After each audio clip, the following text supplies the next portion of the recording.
disconnected. Good evening, fellow YouTubers. What's going on? Welcome to Woodzman Adventures. Today I want to do a top mods video for the Honda CRF300L. As you can see, I did keep my 250L, but I bought a Honda CRF300L, and I want to show you the top mods. I didn't do a top 5 or top 10. Basically just the top mods and no special order, but these are some real mods that I would recommend you getting. I mean, if you're going to upgrade something, these are some of the first things that I would get, as if I did on this, and I pretty much did on my 250L also. But we'll start off on the mods at, I got 588 miles on this bike, so not really a lot of miles yet, but I've been riding it every day back and forth to work and trying to add up some miles, a little bit of off-road, not much. Took one little spill on it and dumped it and got back up and kept on trucking. So the mods that I've done to this bike, and actually a few of them I actually done today.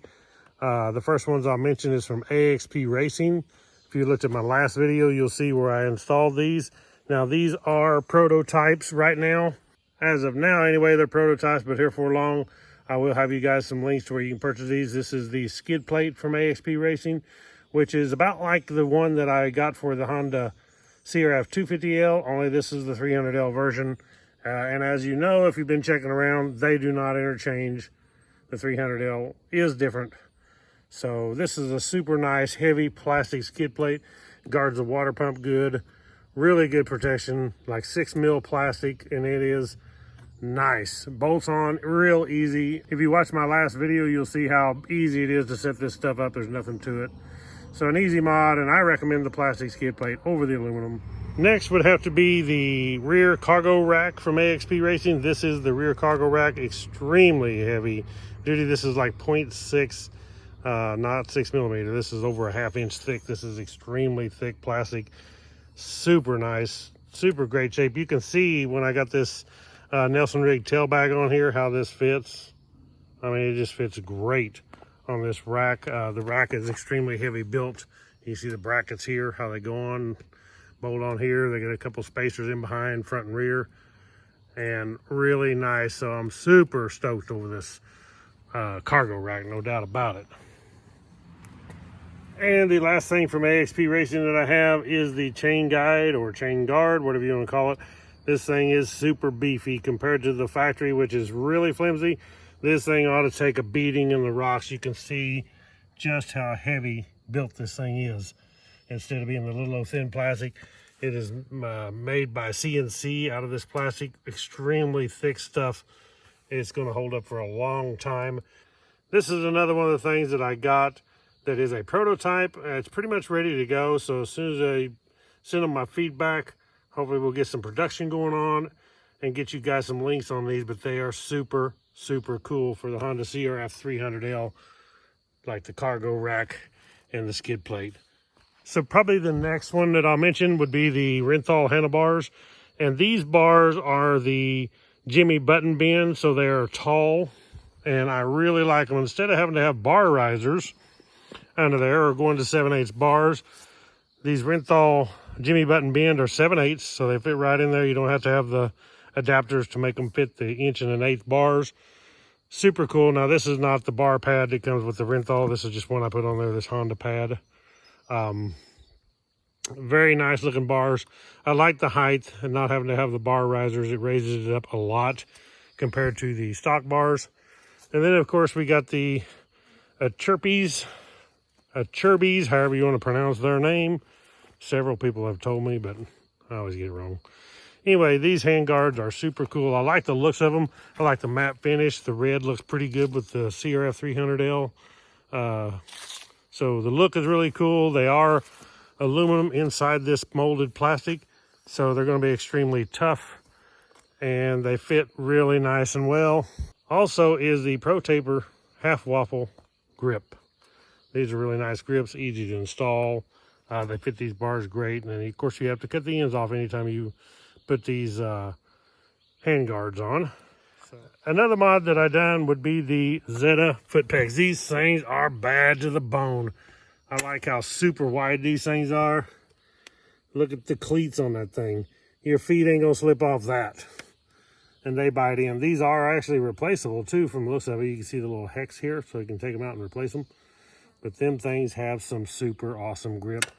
And that's what I wanted, a wide stance that's gonna have nice grip out in the woods. You get muddy boots, wet boots. These things are gonna hang on, and they're made out of nice aluminum. They're gonna be super tough, a lot tougher than your stock foot pegs.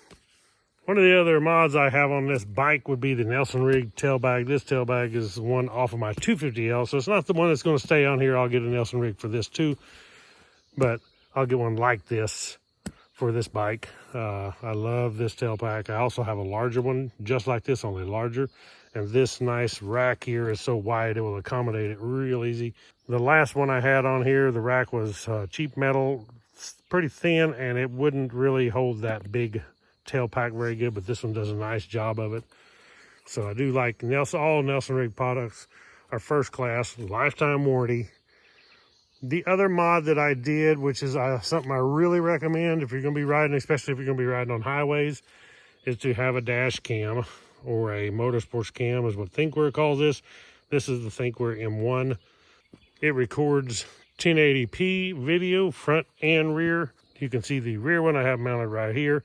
Nice and solid. The best place I could kind of find it on the 300L to put it. You want to mount them in a nice location so they're solid if you want to keep steady video, but it's real hard to do on a DUALSPORT because they do some shaking.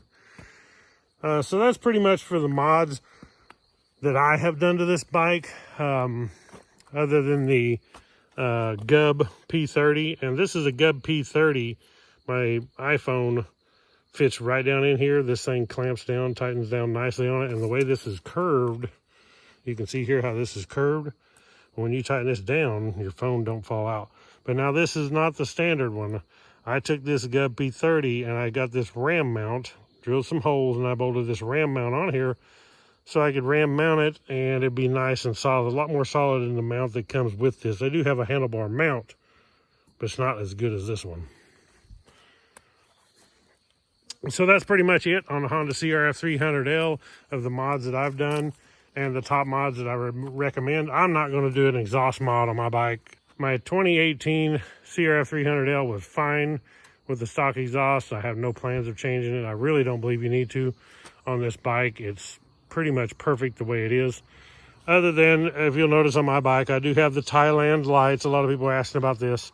This was sent to me by Honda, and I put the turn signals and light on they sent me, and you can see the rear ones too, the LED lights, just like Thailand. They sent me every part. There is an extreme amount of parts to this. It's not just grab a headlight and stick it on there. I mean, there is a lot to it. There's a lot in the wiring. The wiring is different. These lights are different. All the mounts are different. They mount in a different place. All the bracketing for this display is all got to be changed out because this is all different that holds it. There's a lot to it. The front fender is even different to make this work. But that is my 2021 Honda CRF300L, guys. And that is all the mods I've pretty much done so far. I'll do a few more, but not a lot. Thank you guys for watching. Click the thumbs up on this video. Subscribe down below. Catch y'all on the next one. Ride on.